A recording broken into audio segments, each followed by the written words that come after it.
Welcome back to Worn Out Racing. Recently, I let you know that I'd bought this absolute bargain Suzuki Ignis Sport that has to be one of the cheapest in the country. I let you know that the interior on it is basically spotless.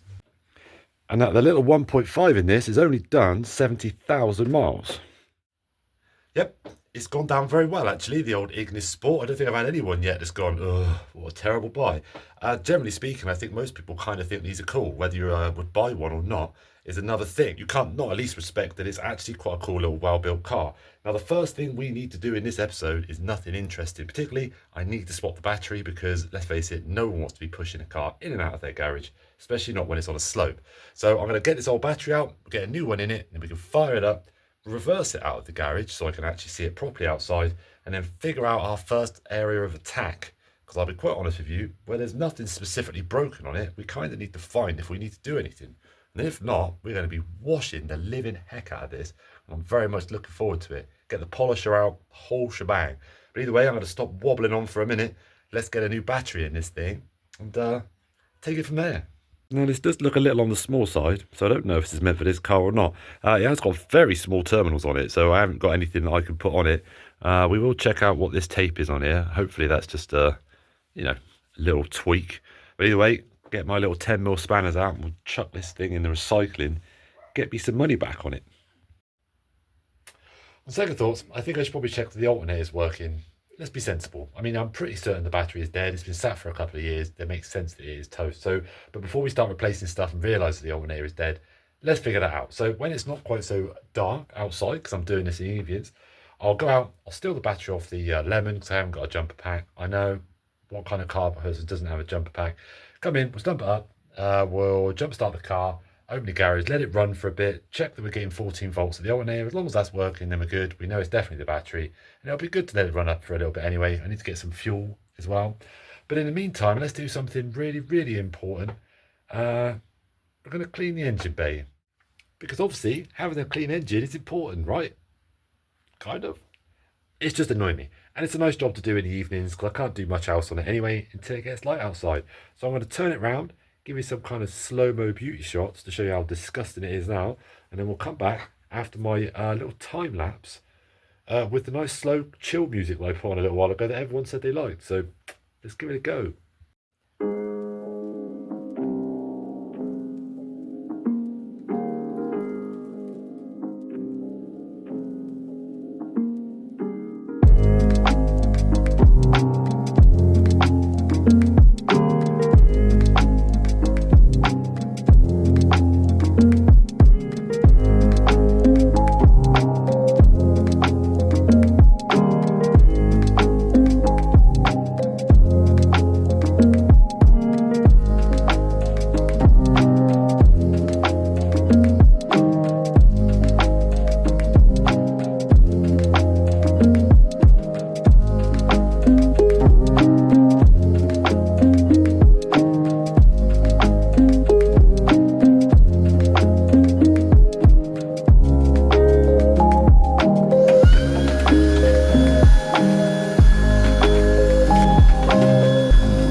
I know you're watching this and going, wow, I can see loads of bits you could clean up there. And you're right. If I got a brush and I sort of went through it a little bit more and spent a little bit more time, which I probably will, but otherwise I just think it just looks better now.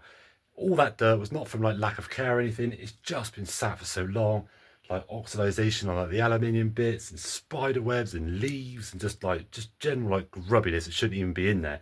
So I'll do a little bit more tidying up as I go, because obviously I'm inevitably gonna have to take some bits off like the airbox and stuff.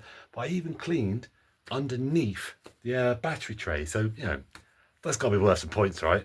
But anyway, I think it's probably time that we actually got on something more important, so I'll wait for the daylight to come back and we'll do this startup and see what we're working with. I'll see you in the morning.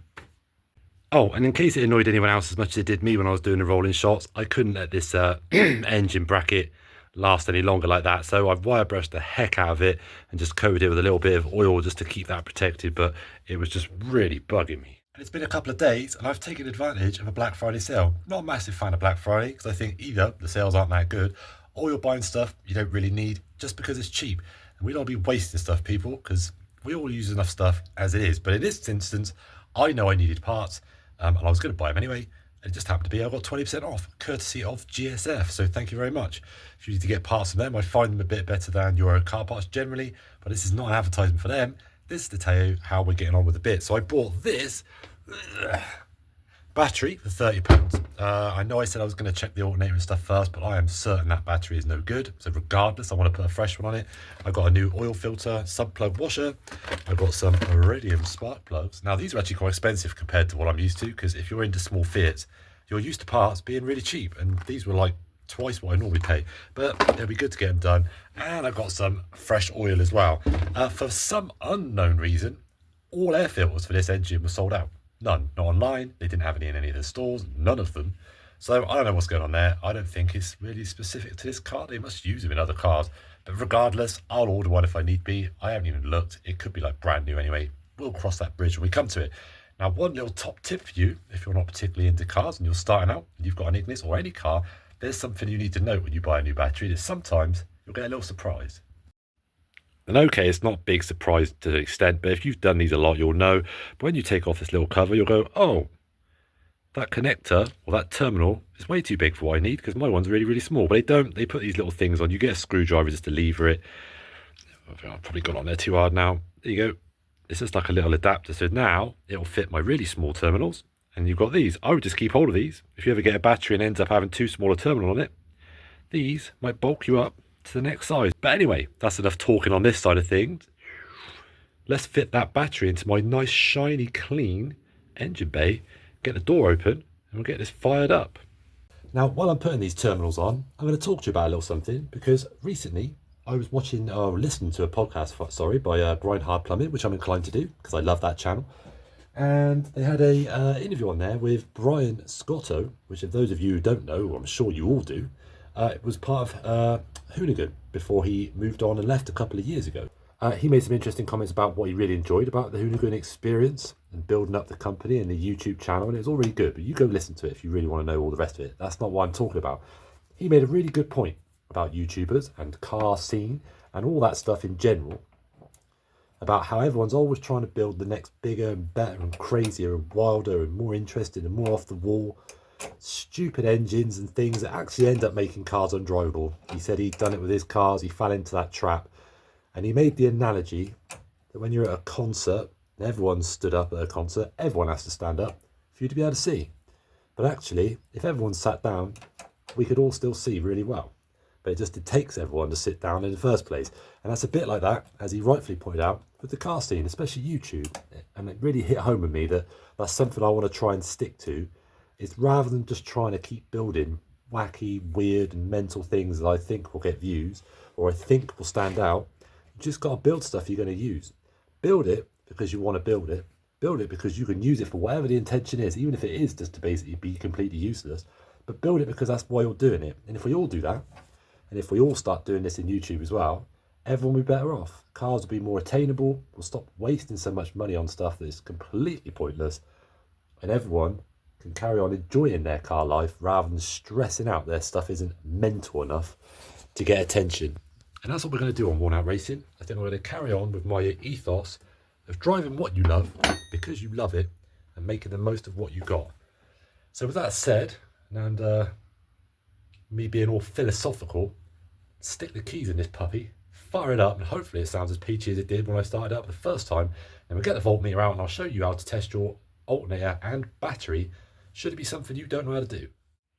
It's worth mentioning, like a lot of things, I am by far an absolute expert. In fact, I'm not really that keen on electronics, but if you don't own one of these, get one. If all you ever use it for is testing car batteries and alternators, it will pay for itself. They're really not that expensive, and there's not that many extra crazy things that you need it to do. And all you need for this, if you're just testing a simple voltage of a battery, you go onto this symbol here, voltage, and you do it on 200. Now, what you'll notice is, again, I'm not going to try and explain what these are because I don't really know. But if you do it on 200, you'll see a decimal is there. If you do it on 20, you see it's actually smaller increments. But you want it on this, so so you can measure it. With the car not running, you should get on a healthy battery at least 12 volts. So you put the red one on the red one and the black one on the black one. And just as you'd expect from a brand new battery from the shop, I've got 12 volts. Now I'm going to start it up, and because obviously then you actually are going to be putting more power into the battery from the alternator, you should then see at least 13.5 to 14 kind of volts from your alternator. That's working like a treat. That's pretty much what you want. Anywhere in that kind of 13.5 to 14 and a bit volts is a nice healthy alternator. If it's more than that, you might have a problem with the actual regulator on the alternator that's making it charge too much, because you don't want too much going into your battery. And if it's less than 13.5, even if it's near 13.5, your alternator is obviously getting a bit worn out, or it's just stopped working if it's a lot less than that. So that is good news. But I did remember that it's got basically no fuel, like it is off the line, and that is not a bad thing, because after being sat for 2 years, that fuel is going to be disgusting. And the fact that it's hardly in there is not a bad thing. So I'm going to get the big fuel can, go get 10, 15 pounds worth of like premium or something like that, V-Power.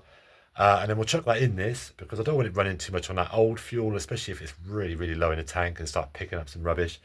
Then we'll let it warm up, let some heat get through it, make sure everything is ticking all over, and then we'll do the service. So this is all going very well, because that's one less thing we have to worry about replacing, and the expense and effort of doing so. So I'm going to jump in the lemon, go get me some juice. Right, that's £15 of Dubai's finest in the car. Now I have just realised that my oil drum is full, because I'm an idiot and I went to the recycling place a little while ago and I forgot to take it with me, so I can't do an oil change on it until I take that to get it emptied. So that's a little bit annoying, but it actually looks pretty fresh in here anyway. So excuse my voice, because I've got a sore throat at the moment. But otherwise, let's get cracking, get the door open and... Yeah, I spilled a little bit of fuel on the floor, so it is fuming in here. Ugh. Right, let's give this a shot. Hopefully it starts up as well as it did the other times.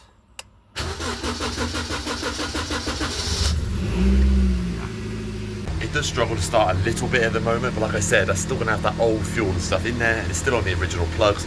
So I'm going to leave this running for like maybe 5 minutes on its own, come out, make sure the fans kick in, and then we'll know if we're in business. Right, I can't go in here for too long because it is quite fumy even with the door open, but as you can hear, it runs beautifully, and it is definitely appreciating being run up properly and getting some heat and stuff in it. I've sat in it, giving it a little rev, and it picks up like instant. It's really, really nice. It sounds great. I literally couldn't be happy the way that it's running. So I'm going to give it probably another 10 minutes just running like this with the doors open, and then I'll shut it off. Just check, make sure we haven't got any leaks, anything oil related. Otherwise, I'm calling this the Born Out Racing approved. Thumbs up. Now that's cool.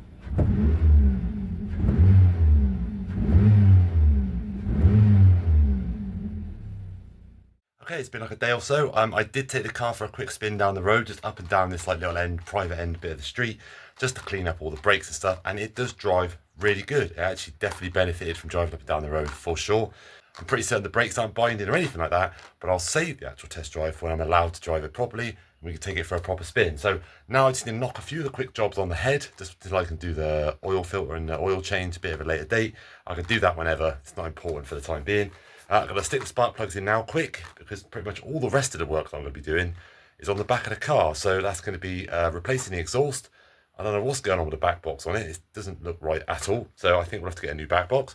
And just doing a little bit of the surface rust. So like I said to you before, the bottom of this car is genuinely perfect. There's just little areas on there where the undercoat's just starting to like get a little bit of surface rust on it. So we're going to use this and the drill attachment just to take it back. And thankfully, the bottom of this car is undercoated with Silverstone chips or rust proofing. And my really expensive rust encapsulator that I just recently bought is silver. So I don't want to cover up stuff. I'm not trying to make it look like I'm covering up all of the worst bits, so that when I come to sell it eventually, so when you're watching this video, it doesn't just look like I'm trying to make a bad car look good. I'm trying to make a good car even better. So I'm not going to be doing all of it. I'm not going to be taking every last little drop. It's just those few little bits that I think if you just left them, eventually, it's obviously just going to get worse. It's preventative. There you go. So enough chatting away. Chuck the spark plugs in, and then we'll get on to the back. And we've got this bolt, and this clip, and this clip. And then a couple of bolts to take this cover off.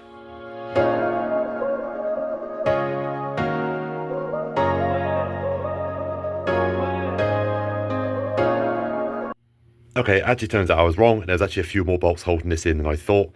It's a little extreme for an air filter box, but when I put it back in, I'll just explain where they are. But like I said, it was the two that I did mention.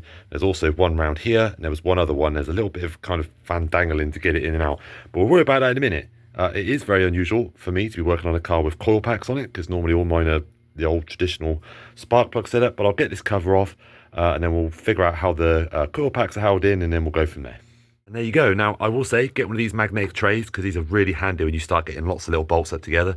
But it looks like they're just sharing a platform here. So obviously this spark plug, this coil pack does these two, and this one does these two. So it looks like we've only got a couple of small bolts just to do to take these off. I wouldn't worry about unplugging these and stuff at the moment, because it's just going to be an easier case of just pulling these out, and then we'll just take these off one at a time and replace them. Now, if I remember rightly, these ones tend to be really stiff because they have like a seal on it for this to obviously seal down in there. So if you need to, we'll get like some sort of soft pliers to hold this and just help wiggle it out. But we'll cross that when we get to it. Now, the one thing I will say, and actually this might be testament to the fact this car hasn't long been serviced, so potentially the spark plugs are a waste of time, but this air filter looks brand new. Like absolutely brand new. But you know, if the spark plugs that come out of it are mint, then I'll just include them with the sale of the car if we end up selling it, so at least someone's got a spare set. Now, hopefully you can appreciate that sometimes it is hard to record this at a good angle and do it, because you obviously can't do it one-handed, and sometimes you just can't get the camera in the right place. But my top tip for you, if you ever have a car with coil packs like this, is, like I said, leave everything connected. All of these generally have little clips to hold everything together. Just put it out as all one big assembly, and then just drop it out to one side. That way you haven't got to worry about getting everything back in the right order and things like that. Now, obviously, with these, the spark plugs sit really low down there, so fingers crossed one of my many spark plug tools is going to reach that. If not, then we're gonna have to go and buy one. As if by magic, one of my tools did fit, although it's not doing a very good job of pulling this spark plug up, so I might have to get the old magnet in there. Ugh, magnet it is. Oh, here we go. Oh, okay, they're not too new, that's good, at least I'm not wasting my money. But what an unusual spark plug. Again, I'm sure this is new for more modern stuff, but that is a really tiny little diode on there. But either way, yeah, we haven't wasted our time with this, because they could definitely do with a little change. They're not too bad though. But in with the new.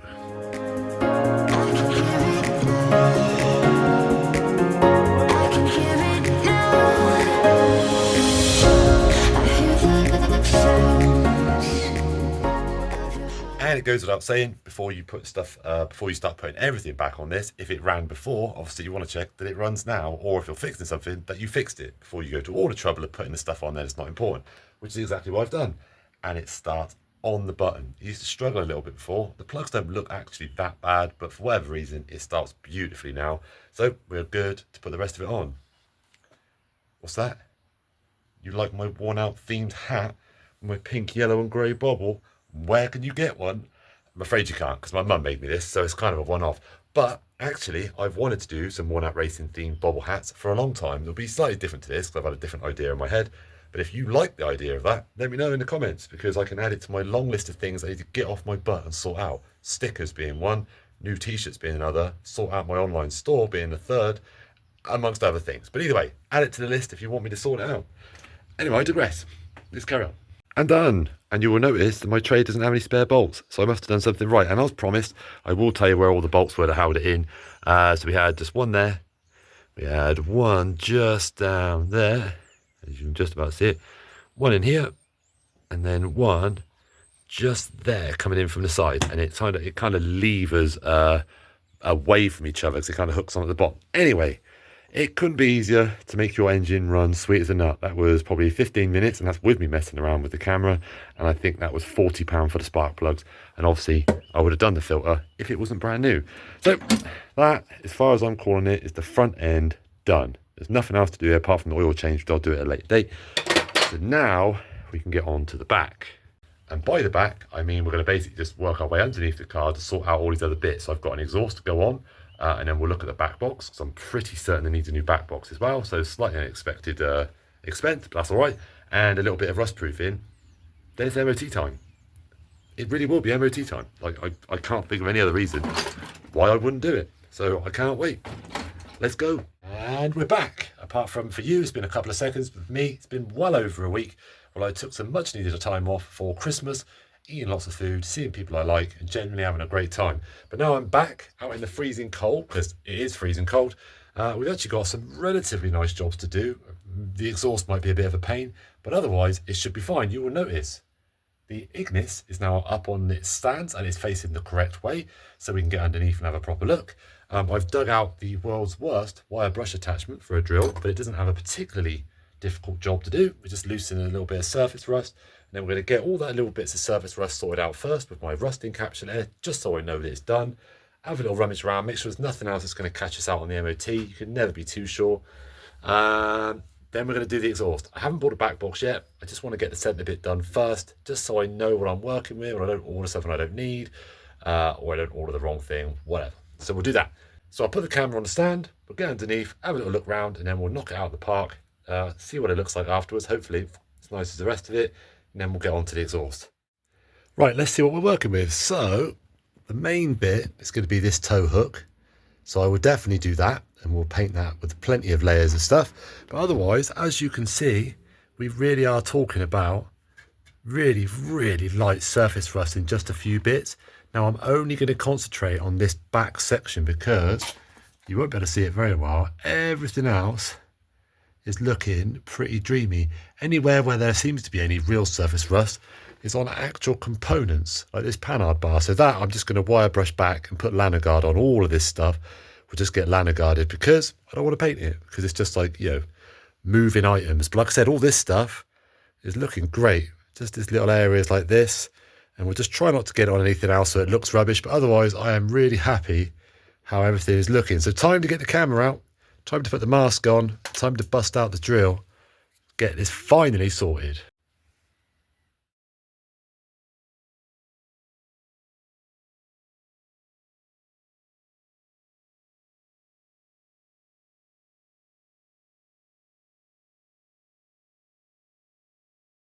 So the instructions on the can, just so you all know that I've not bodged this, is just to get any loose paint and rust off. And obviously you want to actually get it, essentially you're leaving rust on there for it to actually react to, and the spray will do the rest. So all this, just add some like light sort of flaking silver paint, a little bit of rust chips and things like that. So I've just gone all the way along. I'm not quite finished yet. You can see where it's all looking light where I've sanded it. Obviously I'll try not to get too much on this bolt in case it ever has to come undone. I'll just put grease on that or something. Otherwise, I've tried to get into all the little nooks and crannies. A little bit more up there I just have to do. Excuse me. And I've got a little bit more work to do on this, but hopefully you can see it's already a little bit better. But I need to get a better attachment on it, just get more of this flaking stuff off.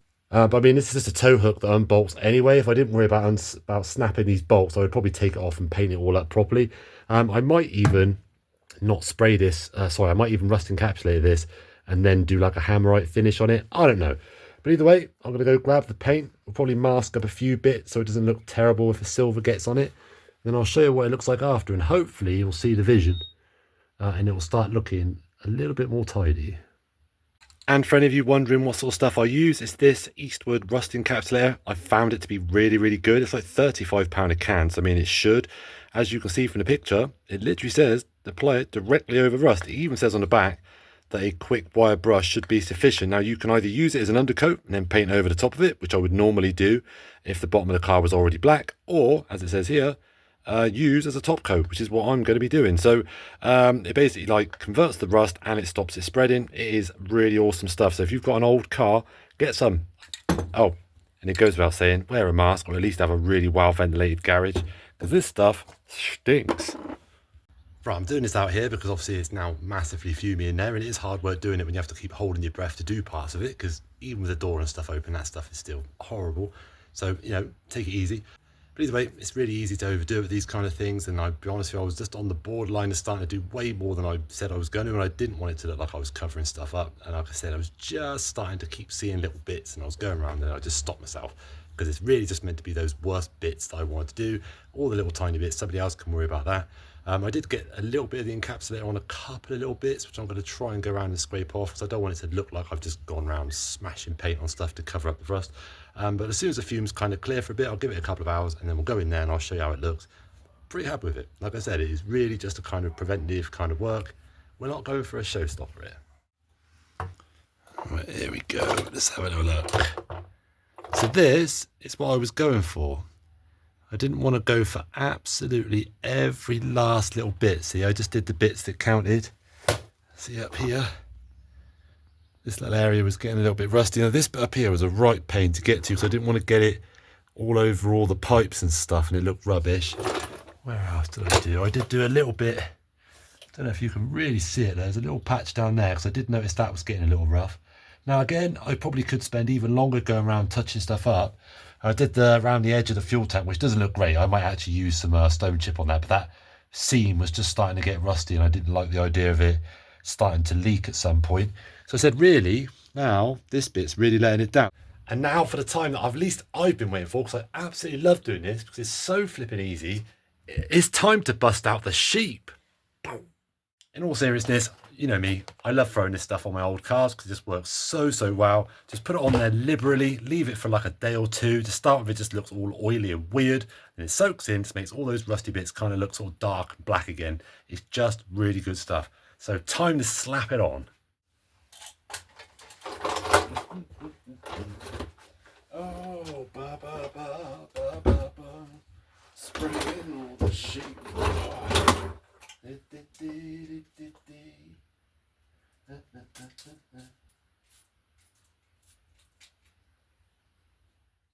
Looks absolutely awful, doesn't it? Just looks like you've thrown a load of oil at the bottom of your car and it's never going to look the same again. But I promise, when I come out and show you this, in about 24 hours from now, all of that will essentially look like it's kind of dried into the metal and it's going to react with that rust and it is going to look significantly better than it did. I tried to go a bit careful on the backing plates for the discs. The last thing I want is oil on my brakes. But otherwise, I've got all in these little nooks and crannies, all up down these chassis legs down there, as far down there as I could inside all those little bits, all down inside this little box section and stuff, all in here.